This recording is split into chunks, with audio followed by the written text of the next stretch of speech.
যদি চাইতো তাহলে তারা শিরিক করতো না, তার মানে আল্লাহ চাইছে বলে তারা শিরিক করছে।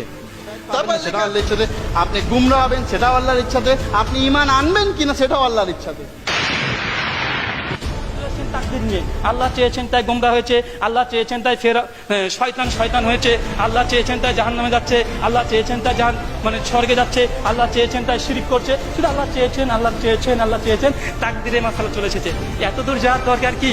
আপনি কি বাইবেল পড়েননি? আমি একটাই সমস্যায় পড়ে যাই, যখনই খ্রিস্টানের সঙ্গে আলোচনা করি তখন তাদেরকে বাইবেল পড়াতেই হয়, আমাকে পড়াতে হয়। আজকে পড়াবো আপনাকে বাইবেল, যে কথা আছে কি নাই বাইবেলে। বাইবেল খোলেন, বাইবেলে যাত্রা পুস্তক 7 অধ্যায় 3 পদ, ঈশ্বর ফেরাউনের মনকে শক্ত করে দিলেন। আছে না নেই বাইবেলে? বলছি ঈশ্বর ফেরাউনের মনকে অন্তরকে শক্ত করে দিলেন, ঈশ্বর শক্ত করে দিলেন। তো ফেরাউন যে পাপে মৃত্যুবরণ করেছে এটা কে চেয়েছিল? ঈশ্বর তার অন্তর কি করে দিয়েছিল? শক্ত করেছে। ঈশ্বর দোষী? আপনি যতগুলো দিয়েছেন, আল্লাহ চেয়েছে জাহান্নামে যাবে, আল্লাহ চেয়েছেন হেদায়েত পেয়েছে, আল্লাহ চেয়েছেন নরকে যাবে, আল্লাহ চেয়েছেন জাহান্নাম থেকে নিয়ে আসবে, এই যে আর্গুমেন্ট করছেন একটা দলিতে একদম যত দলিল দিয়েছেন আলহামদুলিল্লাহ সব খতম। ইহুদি খ্রিস্টানদের তো আল্লাহ একদম দেখতেই পারেন না, জানি না কি কারণে এত শত্রুতা। যীশু খ্রিস্ট মনে খুব ভালোবাসতো বাইবেল, গসপেল অফ ম্যাথিউ 7 অধ্যায় 24-25 পদ। তিনি একটা মেয়েকে বলছে, কি বলছে? যে কখনো কুকুরদেরকে খাবার দিও না। যীশু খ্রিস্ট ইহুদিকে কুত্তা বলেছে। কি বলেছে? কুত্তা বলেছে।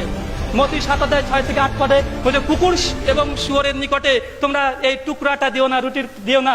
ইহুদিকে তিনি কুত্তা বলেছেন, তিনি শুকুর বলেছেন। যিশু বলছে যাও সমুদয় জগতে সমস্ত সৃষ্টির নিকটে সুসমাচার প্রচার করো, যে ব্যক্তি বিশ্বাস করে বাপ্তিস্ম নেয় সে পরিত্রাণ পাবে।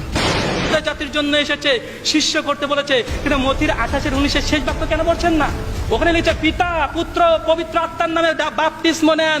আপনাদেরকে বলছি, আপনারা কি পিতা পুত্র পবিত্র আত্মার নামে বাপ্তিস্ম নেন, না শুধু যিশুর নামে নেন? কথা বলেন, কার নামে? আপনি যে আপনারা গোপন করবেন আমি জানি, তার জন্য দলিল প্রমাণ নিজে এসেছি। এখানে পেরিতে 2 অধ্যায় 38 পদ, ওখানে স্পষ্ট শুধুমাত্র যিশুর নামে বাপ্তিস্ম নেওয়া হয়। যিশুর নামে বাপ্তিস্ম নিচ্ছে। আমার কথা হচ্ছে এটা, আপনারা যিশুর একটা কথাকে মানলেন, পুরো কথা মানেননি। পিতা পুত্র পবিত্র আত্মার নামে বাপ্তিস্ম নিতে হবে। বাইবেলে 28 জায়গাতে বর্ণনা করা হয়েছে সকলে যিশুর নামে বাপ্তিস্ম নিত, পবিত্র আত্মার নামে বাপ্তিস্ম নিত না, পিতার নামে নিত না। বাইবেল আপনি মানেন না, আমার কাছে চাপাচ্ছেন।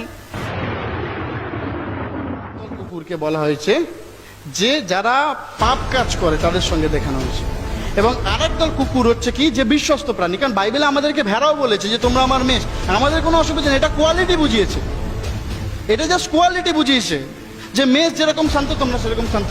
এখানে বলছে যে সন্তানদের খাদ্য কুকুরদেরকে দেওয়া উচিত না। এখানে যদি আপনি অরিজিনালটা পড়েন সেখানে দেখবেন এখানে কিন্তু কুকুর বলতে কিন্তু তাকে কিন্তু সেই খারাপ জিনিসটা বলেনি। কেননা 2 ধরনের কুকুর আছে, এটা প্রকাশিত বাক্য পড়লে বুঝতে পারবেন। এটা নাকি 2 ধরনের কুকুর, একটা ভালো কুকুর একটা খারাপ কুকুর, 2 কেন 20টা কুকুর হোক, আমার আপত্তি কি? কুকুর বলেছে কিনা? কুকুর বলেছে কিনা?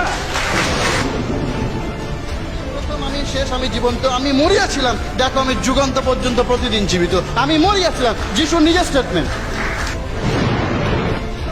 যিশু নিজে বলেছে আমি মরিয়াছি এবং জীবিত হইয়াছি। খুব মিথ্যা কথা।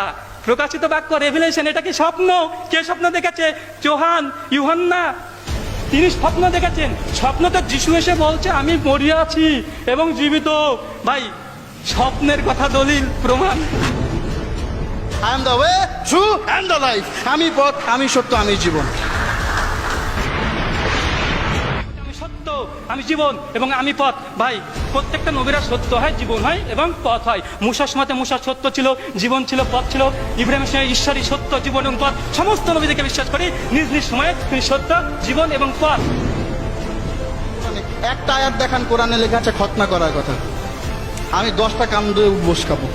কোরআন থেকে দেখেন একটা আয়াত যেখানে খতনা করার কথা লেখা আছে। কোরআনে কোথাও লেখা নেই খতনা করার কথা, এটা হাদিস থেকে এসেছে, কোরআন থেকে নেই। কোরআন আপনাদের আসমানে কি তো হাদিস নয়? যে তারা খতনা করে না, তো কোরআনে কোথায় খতনা করার কথা আছে? আরে ভাই, আমরা কখন বললাম কোরআন আমাদের দলিল? আমাদের কোরআনও দলিল, হাদিসও দলিল। কোরআন থেকে দেবো এবং হাদিস থেকে দেবো। আপনারা শুধু যেমন ইনজিল শুধু আপনাদের দলিল নয়, আপনাদের ওল্ড টেস্টামেন্টের দলিল, নবীদের কিতাব দলিল, এমনকি স্বপ্নও দলিল।